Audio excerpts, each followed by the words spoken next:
सिंधुदुर्ग लोकसभा मतदारसंघामध्ये उमेदवार मिळत नाही. उमेदवारीचा खेळ अजून चालूच आहे शिंदे गटामध्ये आणि भाजपमध्ये.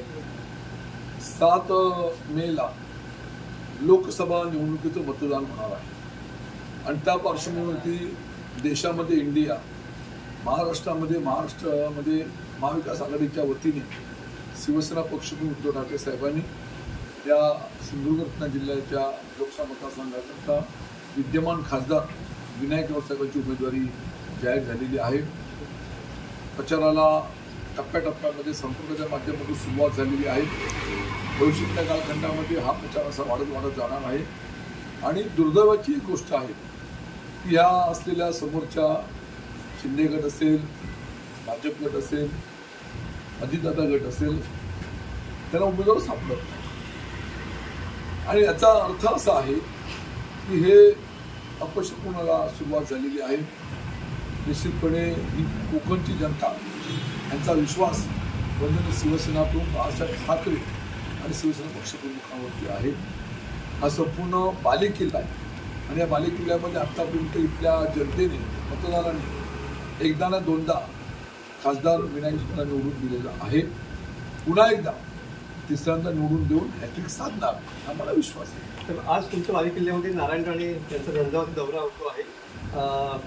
पहिल्यांदाच या ठिकाणी अजून उमेदवारी जाहीर व्हायची आहे, पण सभांचा धडाका या ठिकाणी नारायण राणे लावताना पाहायला मिळतो. खरं म्हणजे या मतदारसंघामध्ये उमेदवारी जाहीर व्हायला पाहिजे होती, परंतु दुर्दैवाने शिंदे गट की भाजप गट यांच्यामध्ये एकमत होत नाही. आणि म्हणून नारायण राणे राज्याचे माजी मुख्यमंत्री होते, विद्यमान खासदार, विद्यमान मंत्री आहेत आणि म्हणून त्यांनी येणं, त्यांच्या सभा घेणं, परंतु सभेमध्ये ते काय सांगणार लोकांना? उमेदवार मी आहे, उमेदवार कोण आहे? उमेदवारची घोषणा न होता सुद्धा सभा त्यांनी आज घेतलेला आहे. पण सभा किती घेऊ दे हा कोकणवासियांचा विश्वास शिवसेना उद्धव बाळासाहेब ठाकरे या पक्षावरती निश्चितपणे आहे. रामदास कदम काल असं म्हणाले होते की जर श्रीकांत शिंदेला उमेदवारी जाहीर झाली नाही तर मी राजकीय संधी असेल, आणि आज त्यांची या ठिकाणी उमेदवारी जाहीर झालेली पाहायला मिळते.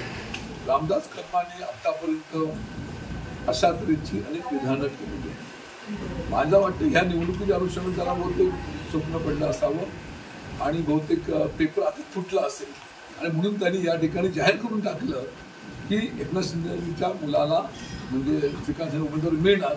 आता त्याचा अर्थ आहे पेपर फुटला असं माझं मत आहे. बरोबर.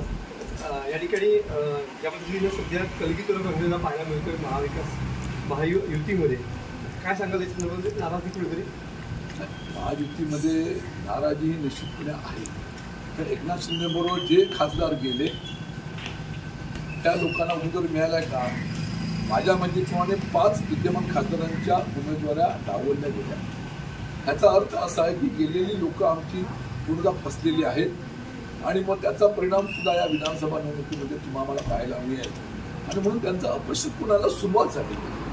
ही अपयश निश्चितपणे त्या भविष्यामध्ये दिसणार आहे आणि म्हणून भविष्यातल्या कालखंडामध्ये देशामध्ये, महाराष्ट्रामध्ये इंडिया महाविकास आघाडी मंत्र असेल आम्हाला विश्वास आहे. खासदारकीची निवडणूक आता लागलेलीच आहेत.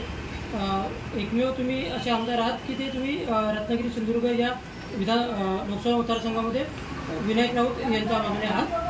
काय एकंदरीत कितीचं मताधिक्य द्याल, काय सांगा देतो?